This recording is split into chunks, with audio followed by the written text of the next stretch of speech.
Hey everyone, Hughes here, This Irish Life. Hope you're all keeping well.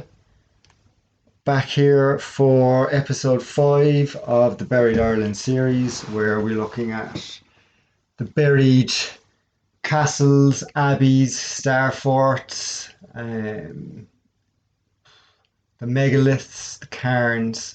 We're looking at it all, and we're wondering what's the explanation for all of the covering of dirt and soil. And we're also mapping it on to the mythology of Ireland. And we're looking at the battles that took place. And we're looking at the ruins around those battle areas to see if we can maybe make some sense of what Ireland may have looked like in the more distant past before everything was covered in dirt. So first of all, Starforts was something that we looked at day one, started with Starforts, and we're going to have a little look at Starforts again here from Colin McGibney, who has done a lovely little video that goes through all different types of stars, and you can see how they morph and they kind of grow into the landscape. So there's something very sacred about these stars. There's a fierce sacred geometry in them, and the way that they are aligned to the land. They are placed on specific energy places on the land. They come in different types. They're not always this exact shape, but there are star patterns under all areas, it seems. And this is what we're trying to piece together as we cast our eyes over the Irish landscape. So these are all over the world, as we discussed in the first episode. Note as well, just in the outskirts of the stars, that they're almost like flowers. Actually, it's like petals of a flower. It's actually forts they growing like flowers, and they just grow out. But if you see out here in these areas, he really picks them up with um, this definition. Just really does pull them out of the landscape completely. I haven't looked at his list for Ireland. He's probably done this for Ireland, and there's probably loads that I could probably map on. But I'm not really in the quest for Starfort. I am and I'm not. This is also about mythology, and it's a bit of fun. And we can't take things too seriously at the end of the day. Whatever's going on and whatever's happened here, is to be taken in the stride and to enjoyed. And I enjoy just considering archaeology is essentially what it is. Look at these out here far away. Look at that. They just look like two fields. It's very, very impressive. Very impressive altogether. So that's just a little reminder so that we can remind ourselves of what we're looking for in the Irish landscape.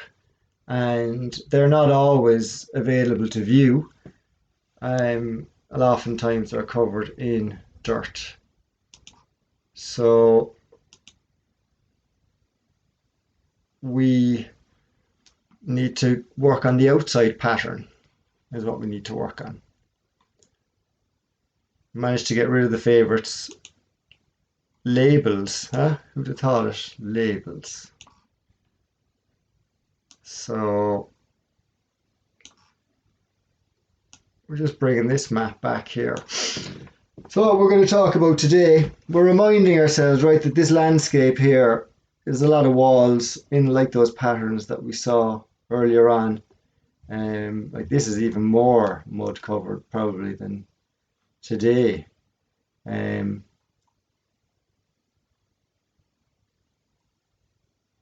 So we know what we're saying already. We've been through it multiple times. But these walls, all of these little patterns here, we're going to see that they actually really make some crazy patterns.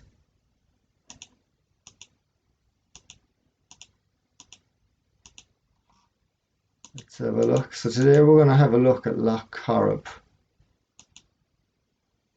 and we're going to consider what happened in Loch Corrib. Loch Corrib, you might remember, is where the town of Cong is situated. The town of Cong is here. And this lake has over 1,000 islands. They used to say it was 365 islands, but it's over 1,000 islands on this lake.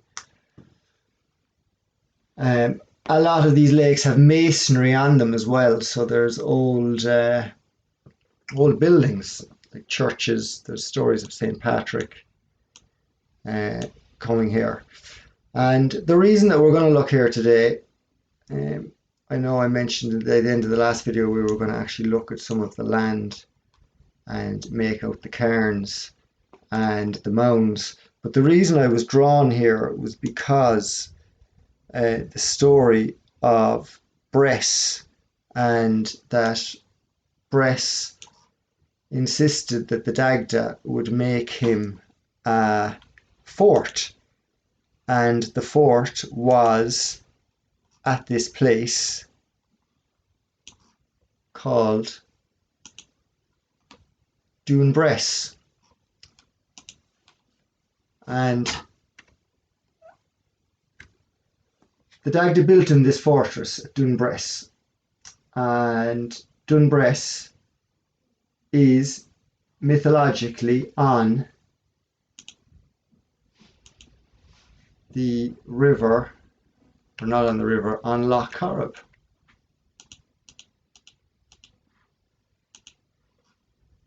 Tech department, big time tech department. This is so tiny for some reason. So Loch Corrib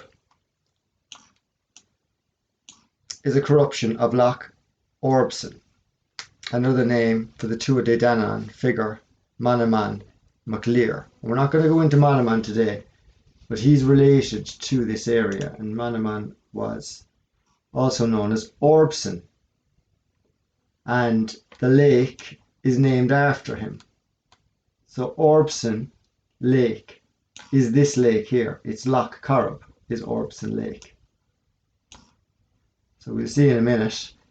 So Manannán mac Lir was apparently a grandson of the Dagda. And in other cases he's a son, and they play around with it. They interchange in terms of the roles.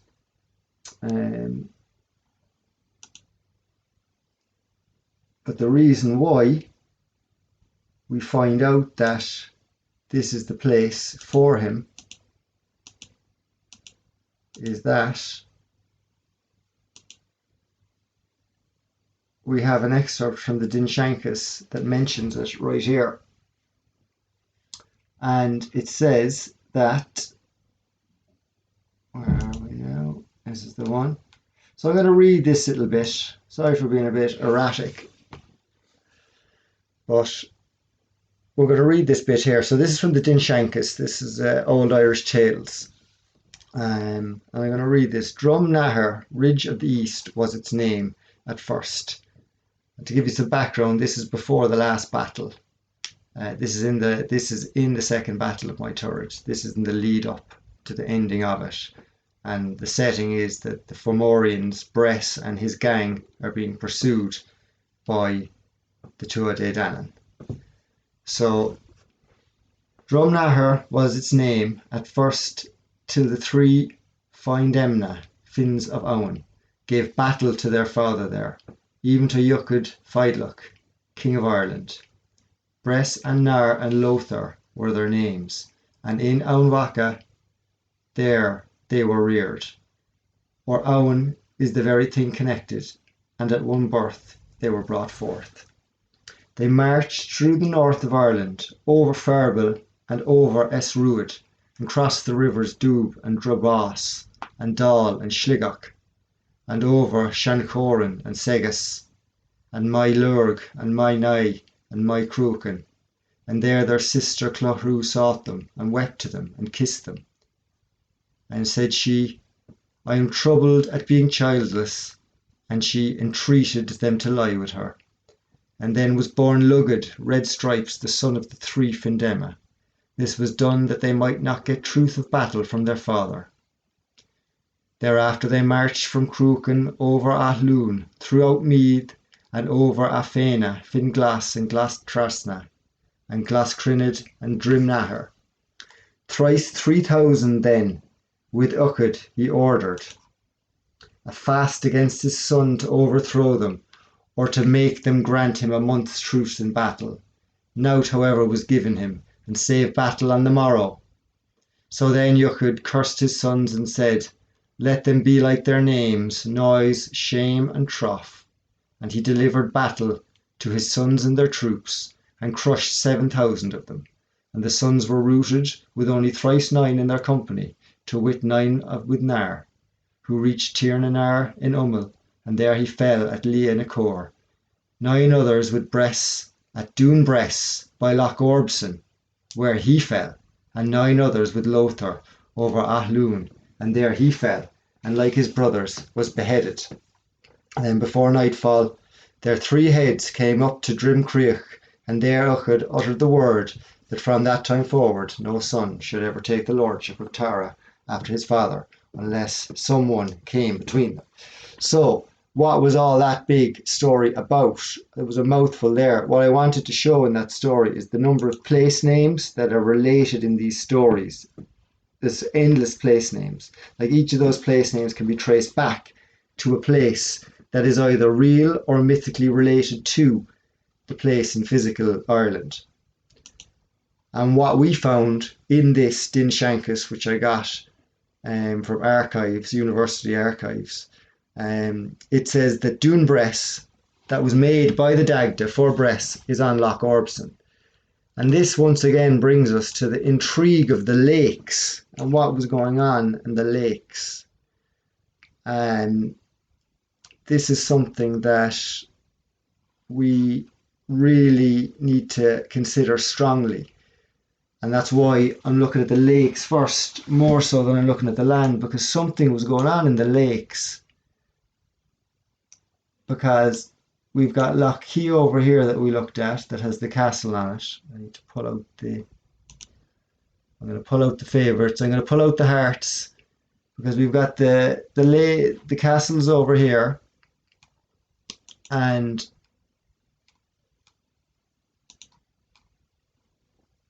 oof, all those names. Are they always up? I suppose they are. So what was going on in the lakes is highly intriguing for us. And that's why we're over here in Loch Corrib, which is Loch Orbson, which is the lake of Manaman MacLear, which is the lake where Bress, the former king of the Tuatha Dé Danann, had a fort. So there was a battle at this fort. The Tuatha Dé Danann took battle in the Second Battle of Moytura, and this fort fell. This area fell. And this was indeed an area of not only the Second Battle of Moytura, but the First Battle of Moytura was exactly here in this plain. The second battle takes place more up here. In this plain, this is actually where the second battle is more said to take place. So this is Loch Key up here. Sorry, apologies. So all of this area, this is kind of the working area of this was the battleground. And was it a case that, like, you'd imagine that if you had forts here, if you were like the Fir Bolg or the Fomorians, apologies, who may be also the Fir Bolgs, like if you were holed up over here, and also you've got Balor was up here, so they seem to have a lot of this here. Did they have this here as well during these battles? If that was the case, you'd think that there'd be more battles here in the middle. Maybe there was. Maybe we're set to find out. I'm wondering, like, how far over, like, who, like, obviously everything is destroyed, but you'd wonder what the allegiances were. You could probably find it out easy enough, to be honest, if you did some digging. Anyway, I'm standing up, flying up here, talking. It's probably about 10 minutes gone, probably about 15 minutes gone. So Loch Corrib is where we're at today. So we're actually going to go into Loch Corrib because it's got some cool stuff on it. So Loch Corrib is the lake that the Cong Canal drains into. So you remember from episode 1 and 2, we spoke about the Cong Canal. Cong is here, and this is where the canal drains into Loch Corrib. Loch Corrib, I've a couple of pictures of Loch Corrib. Now we're going to go down, we're going to have a look first. We're going to have a look at this friary here, which is close by. I think we probably looked at this before, but we're going to just have a quick reminder of what was going on in the abbeys. So these are all located very close to the lakes as well. So these big boxes here, right? Big boxes. Like, what was going on with these buildings? And obviously there's some sort of tech, very high tech stuff. Like, I was having the thought of, if you link the wells to the abbeys, so in Slane you've got all of these, you've got these boxes as well, but there was a well of healing. Could the abbeys have had something to do with the healing of the men? Were these like healing centres, and they obliterated the healing centres so that they wouldn't be able to revive themselves, if you know what I mean? But look at this. I mean, these are absolutely majestic. This is on the edge of Loch Corrib. And then completely destroyed then as well at the same time. Like, look at this up here. I mean, like, it blows my mind every time I look at these abbeys. And look at this, look at the size of the walls. They're just so thick, and it's just covered in mud and nothing for miles around except for a few lakes. You've got these big boxes, and look at the edges are sharp. It's all sharp. It's not that old, you know. If it was that old, the edges wouldn't be so sharp. And then here you've got the undulating countryside. So this is all covered. We'll have a look down there in a minute. And this is on the edge of the lake where Dune Bress is. So like, you wouldn't even know. I mean, is this Dune Bress, you know? Are these the dunes? Look at this. Like, this is the edge of like a star almost, too. A little river running beside it. So that would have been a canal originally. It's all covered in mud. All the surrounding land, and like, this is just sitting in the middle. Like, this is in the middle of nowhere, you know. So that was fantastically enjoyable. Look at this. Like, this is what happens in Ireland. You just rock up to a field, and there's an abbey in the middle of it. So let's get down on the ground and have a look.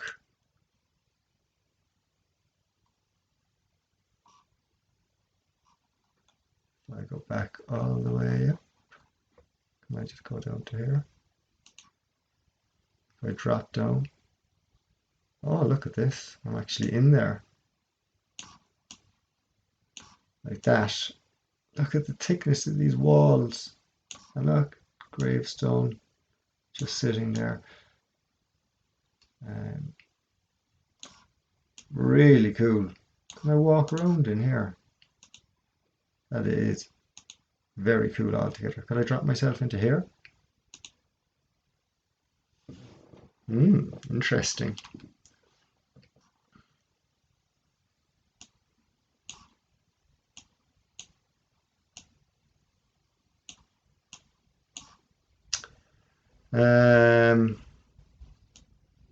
Sharp, isn't it? Look at those pictures. Oof. This is very cool. You could spend all day doing this, but you don't have time. So anyway, I need to come back out of here and I need to come back up onto dry land again, wherever that was. How am I getting out of here? To go back up to the top, I think. Is that right? Get up here now. So at the edge of the lock, Street View and 360. It's just hilarious. We're going to have to figure this out here now. Ah, there we go. I just don't have the arrow. That's the problem. Now,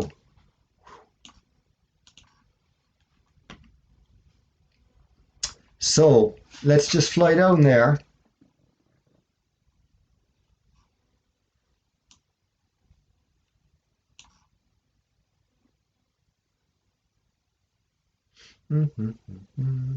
Friary. Look, in the middle of nowhere. But this is not the middle of nowhere, you see, because there's funny star patterns underneath everything. Look at this here then. Now there. And then you've got the canal running through the middle of it.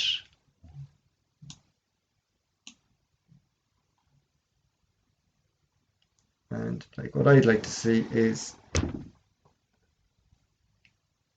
I would like to have a little look at the hill. Now,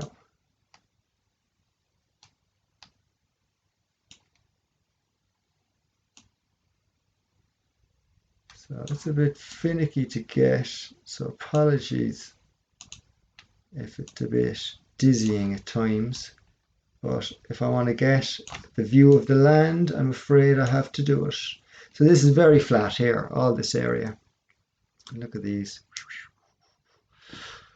Like if I can have a map, like what's his name? That gentleman, Colin McGinley's probably done, but it's very, very, of all of the places, like the longer I look at these fields in these videos, the more apparent it becomes. Just start to see the shapes. But they're always there as well. They're just triangle shapes. Then again, you can say that, fair enough. So that's the Friary. And we're going to go to Loch Corrib here. And before we go, we're going to read this little bit. So about 2 miles east of the lake, in this parish stands Cahergail or White Fort, one of the finest specimens of ancient military architecture in the mainland of Ireland, which can be easily reached by the roads leading from Quilbeog. So the magnificent circular cyclopean building, a portion of the external face of which is well known, encloses a space of 137 feet in diameter, and its massive walls of unhewn stone of whitish hue from the lichens covering them are 9 feet 4 inches thick. Although lowered in many places, they still average 7 feet 7 inches high. So, White Fort is a place that is definitely worth looking at. So where is White Fort? We're going to find it here now.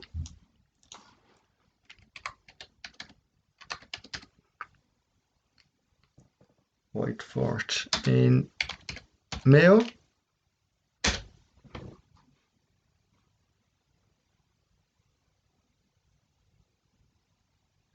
No, we can't find White Fort in Mayo, unfortunately. I thought I had that sorted and ready to go.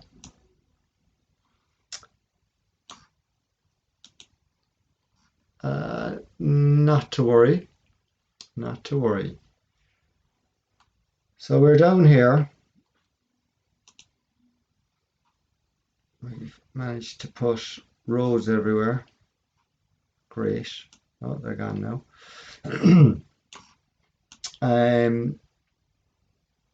we're in Loch Corrib, back down to Loch Corrib again. So we looked at that little monastery, or the little abbey that was on the edge of the field, so it was just over here.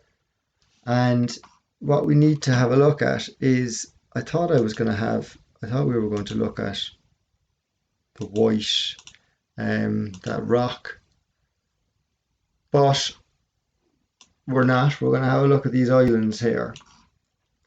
So Loch Corrib, as I said, is meant to have over 1,000 islands. It says 1,000 islands here, 1327. They're all wooded, so woods hide infrastructure generally, in my experience. The island, there's some beaches and woods. There's evidence of an early monastic settlement and 2 churches. St. Patrick's in the 12th century church known as Saint's Church. St. Brendan of Clonfert is said to have spent some time on an island in the lake. So remember these saints. Who are these saints? Maybe they're not the religious guys that we think, these saints. On another lake island is Cashlan na Kirka, between Man and Doon. This section of Loch Corrib is free from islands except for the rock on which the ancient Hen's Castle of O'Connor's and O'Flaherty stands. The castle was home of the pirate queen Grania O'Malley. I came across her recently, actually. So around 1225. What's that story? In 1225, the Lord Justice caused Odo O'Flaherty to give up Kirk Castle to Odo O'Connor, King of Connacht, for assurance of his fidelity. Cruises on the loch depart from Outerad. That's also another funny place.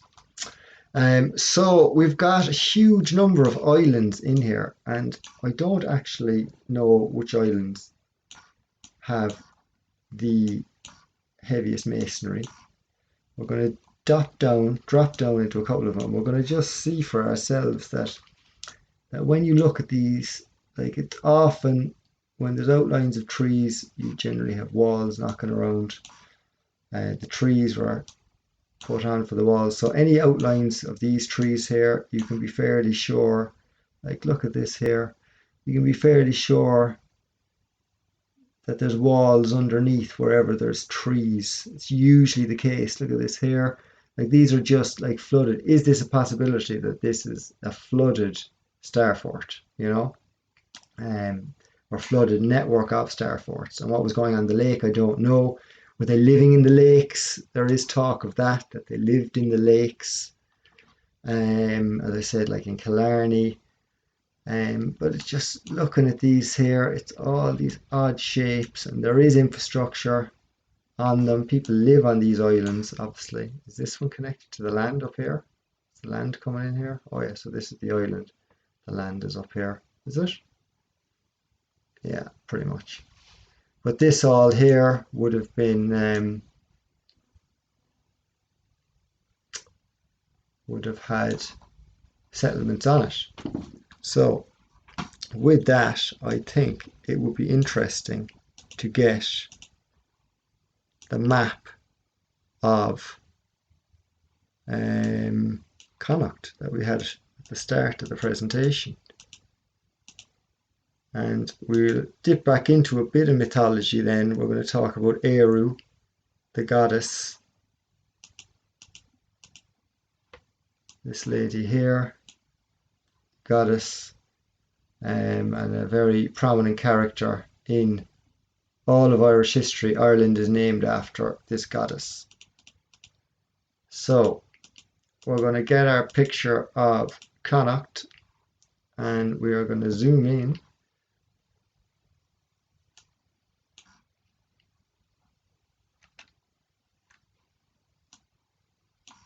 And this is Loch Corrib here. So the Connacht definition one is definitely not as good as the must be a better definition. So from this, we're going to have a look, and we're going to just see how it looks in comparison to today, just to see the number of islands, because obviously these have less islands in them in these maps. It's just nice to get a bit of an idea. So we need to come out here a little bit more. And I presume we're down in Galway here. This should be Galway. Can I get better resolution on that? Is that the resolution? It is. So we've got Galway. So Loch Corrib is this one here. Okay. This is it. This is it. Loch Corrib. And this is Loch Mask over here. And obviously the shapes of these, so we're not talking after flood, after mud covering. This is all covered in mud now. Before all this was covered in mud, we're thinking there was some heavy masonry all under the ground, everywhere. Like almost like some sort of a weird, I find it almost far-fetched myself to say it. But it's almost like some sort of an Asgard where it's just masonry, it's just blocks everywhere. Nearly everything is paved so that it's just clean and sharp. Everything's clean and sharp, but in tune with nature, but not natural. So this is that area, Loch Mask, and this is it here. This area here seems to be quite similar. Like there was a river, there was a large river flowing from each of these, which all seem to be gone. Zoom out a little bit there. So just running. Be careful. So we are, don't touch it, nearly clicked it there. So we've got our locks here and here. So Corrib, I think that's Loch Allen. And Loch Key is up here, so there's castles up here as well in Loch Key. We've already discussed that. There is Boyle Abbey's there as well, that majestic Abbey. I'm pretty sure we had a look in there. So we're not going to go back again, not today. We're not going up this direction today. I'm going to try and keep on track. We're looking at 32 minutes. So there was a gigantic river running through here. So we're going to look for the river. I mean, actually, do you know what this river is? That's gas now. This is the Manula River, I'd say. So the Manula River, remember the Manula River, it's going to play a big part in the Tales of St. Patrick and the town of Manula. And there was a well in Manula. I think it was Manula. It was Manula where the well was. And this is where Loch D is down here, where I thought, I can't remember which episode it is, maybe episode 4, so many parts. But Loch Deen, Deen, the bog the bog loch that looks very, very Starforty and has surrounding very, very Starforty looking land, star design, pointy design, don't even know what to call it. So all this area here, these were the important rivers at the time, so these would have been canaled as well. So reminding ourselves again, the deep canal systems, and I'm going to go into some really fascinating stuff in a moment. Might be in this one, might be in the next one, where we look at these patterns in the ground, and Colin McGibney has some fantastic, or Colin Gibney, I always call him McGibney, Colin Gibney, excuse me, Colin. He's done, he lays it out, so I'm going to look at some of the work that he's done. So there's a Starfort up there as well. So this is what the lake looked like. It had a lot of islands in it. So who was living on these? So what were these beforehand? Were these all Starforts? Are these actually like all like forts that are up above? And the reason I say this is because I am proposing that these down here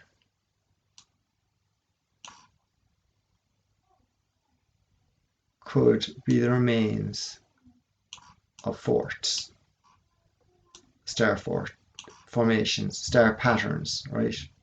Okay, Look, just looking at that one there, looking over here, there's lots of islands. I mean, it's all dotted. You know, they never want you in these islands. Like this one here, let's get an idea of size. Like, what's on there? Will I get resolution on that now? Oh, isn't that fantastic? Look at that. So there you can see there's 3 little lines and around. Like, is that a beach? Can you go on? Have to go out in these lakes. It's amazing. So much in plain sight, and we don't look at it. Inishqueen, there's a little sand spit there going out to that one.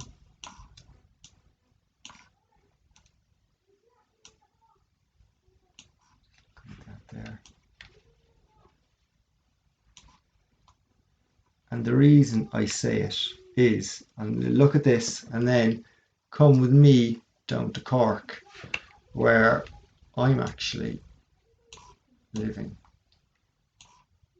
And down in Cork, we have a very famous Starfort. Down here in this little area, it's almost like it was a lake as well at some time. This little area, I've walked extensively this area, and it's all heavily paved, all over the place, like a port city is. Sure, they always are.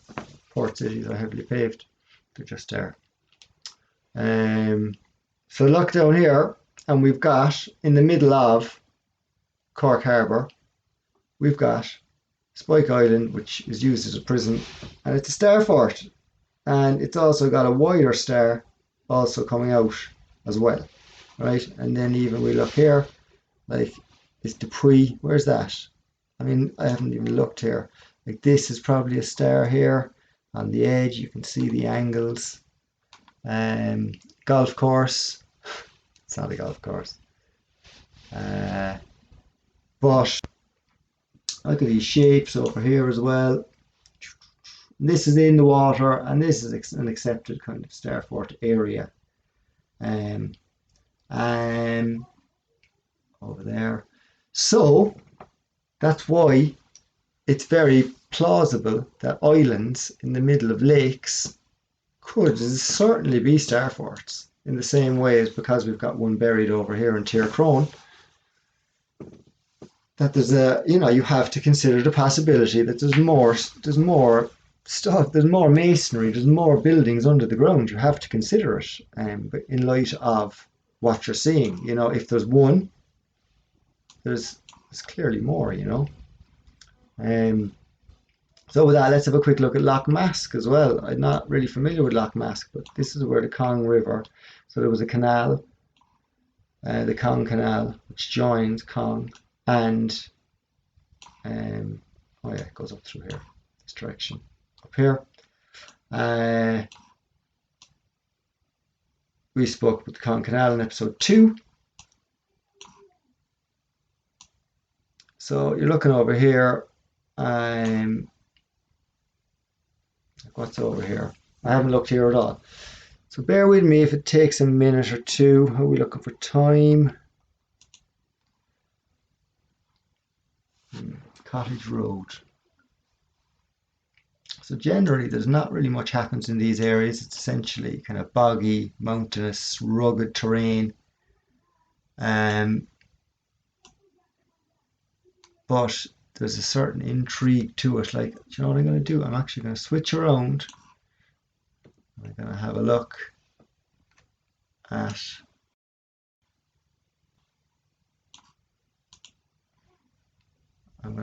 at this from the opposite side, because I am very intrigued to know a little bit about this mound here, which looks like a big pile of just splodge, basically. So this is the amazing thing. Just hold up there now and investigate this. So this just looks like a mountain. So what kind of caves have we got here, you'd be asking? So I'm not sure what mountain this is. Derry Park Lakeview Cottage. This is just kind of a boggy edgeland. But if we're considering that all this area could have actually been inhabited, And then look, let's take, I don't want to go too far with the theory of melted buildings, or where it looks like stuff is, where it looks like dirt or sand has just been dropped on top of full cities.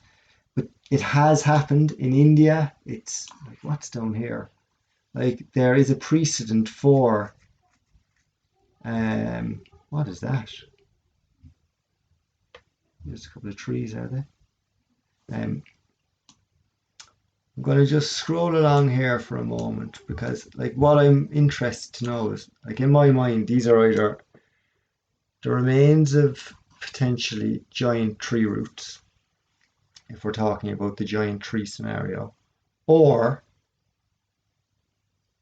this is a load of splodge that was dumped on top of some sort of a city or a complex of some sort. Like we see it in Petra, and we see it, I'll bring up some pictures in some of the next videos of it to do some examples. What's on top of this? And really the smoking gun for the kind of melted civilization, or the splodged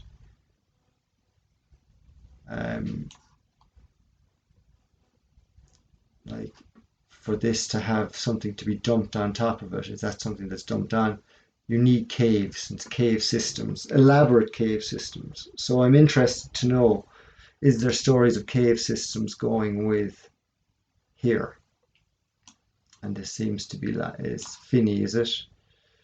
This would be an area of further investigation. But then again, I'm looking at it, and I do also like to consider the giant roots, so that if you had trees and you have root systems that are left, like what you end up mining last is the root system, and that would be these areas here. So, you know, you're only guessing really on your best guess, but it's good to consider.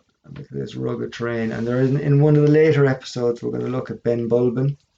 Just zooming out, we're going to look at Ben Bulben, and that is a tabletop type of mountain. But I'm looking at it from the point of view of, like, is it a mountain or is it a building that was cut down in its prime? And that's up in Sligo. And we've come back down to Mayo today. I ended up in Lochcarroll because of Bress. But I think it's a worthy exercise to have done, because I think that we need to look at lakes with certainly very different eyes, as if, like, there was full civilizations in the lakes, according to the mythology of Ireland and myths of local myths. And the evidence on the ground looks like, I mean, even here, like, these are all the bogs. So, like, you're looking at bogs and you're wondering what's under the bog. And then you've got another random bog. Is that a bog or is that a forest? That's a forest, is it? It's a forest. So you would know with forests as well, although if you were foresting, you wouldn't make it look like the shape, no, to be fair. So that is Loch Corrib.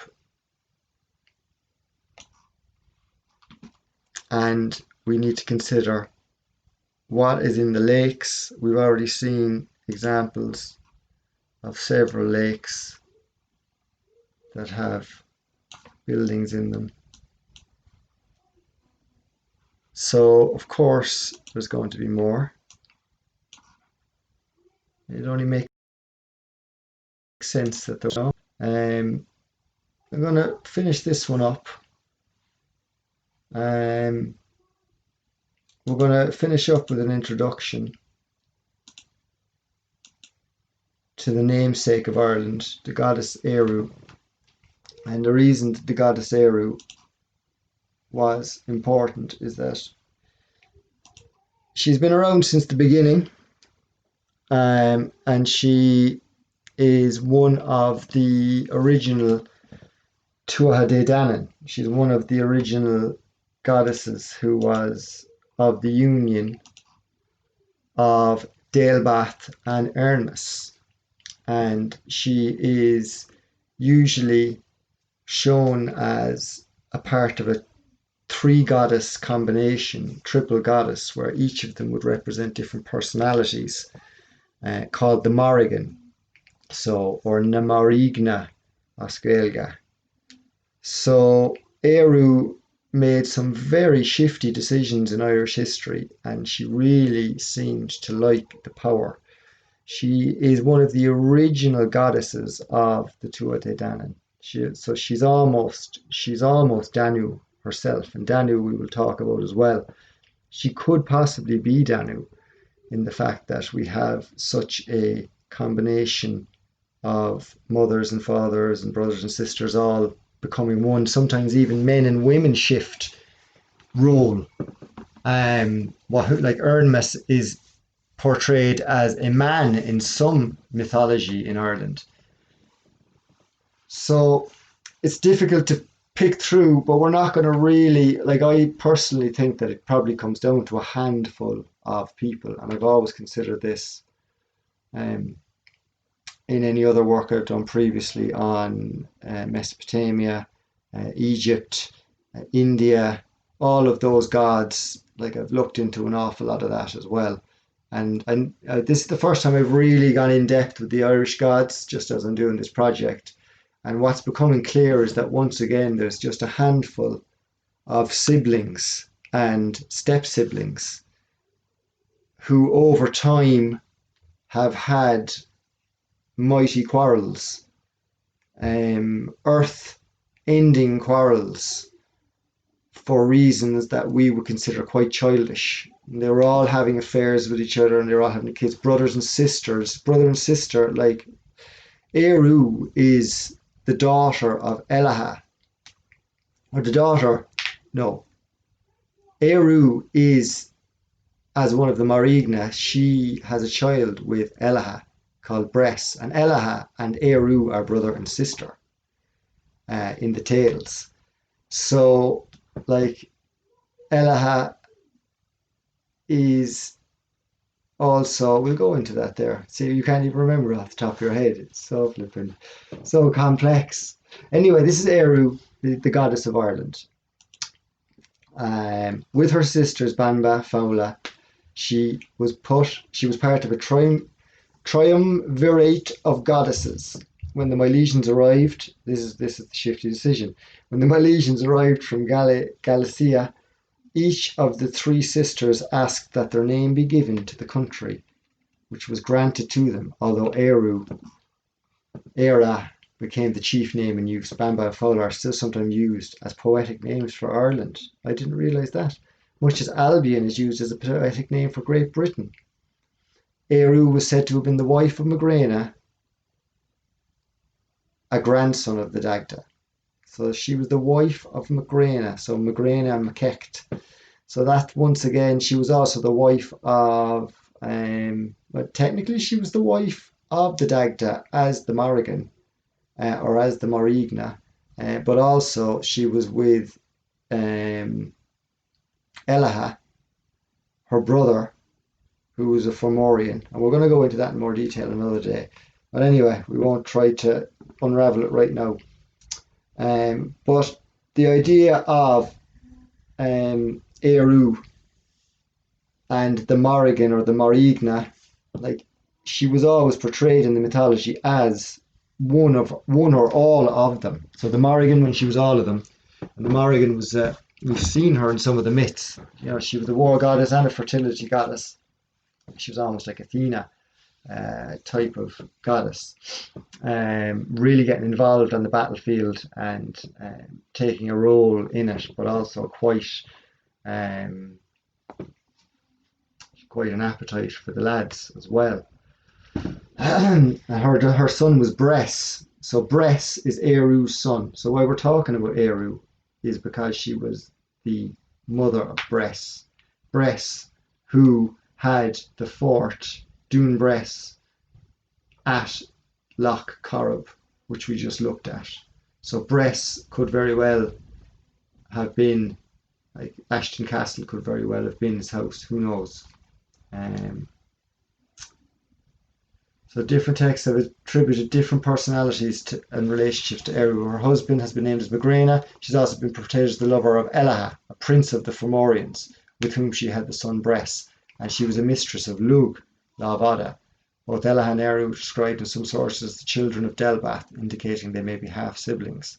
Her foster father in the Reign Shankus, which we read from earlier on, that's the book where I read the little excerpt, was Codal the round-breasted, whose feeding Eru caused the land in Ireland to heave towards the sky. I don't know what that's about. So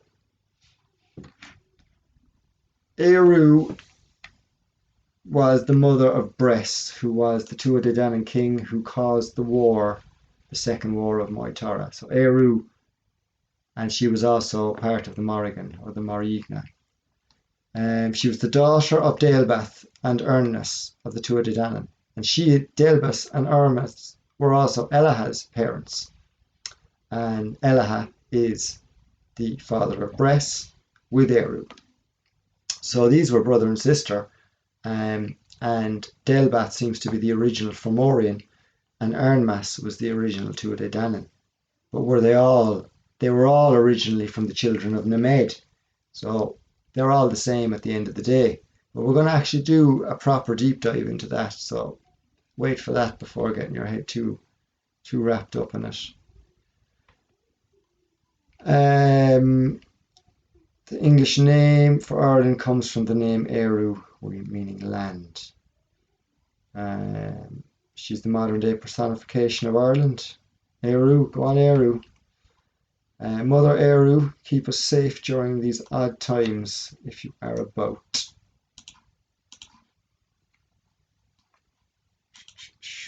So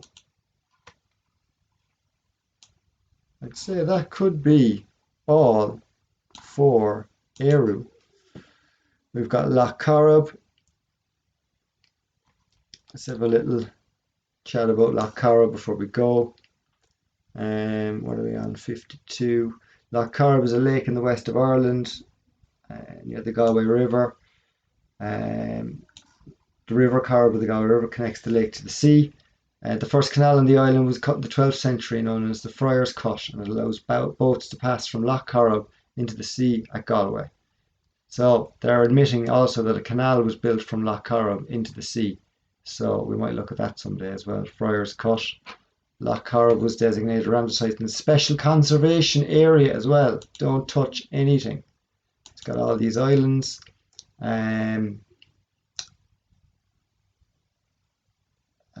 Orbson, the mythical demigod Orbson. Manaman MacLear. Ernmas, that's the mother of Eru, mother goddess. She's one of the Tuatha De Danann. So Ernmas was with Daelblath, and they had the kids before the Tuatha De Danann invaded at the first battle of Moytura. So the Fomorians and the Tuatha De Danann were in it together by the looks of it. Ernmas was killed during the first battle of Moytura, or Moytura. Mag Turret, by anyone, if anyone who hasn't copped it yet, Mag Turret is Moytura. It's my Tura in Irish.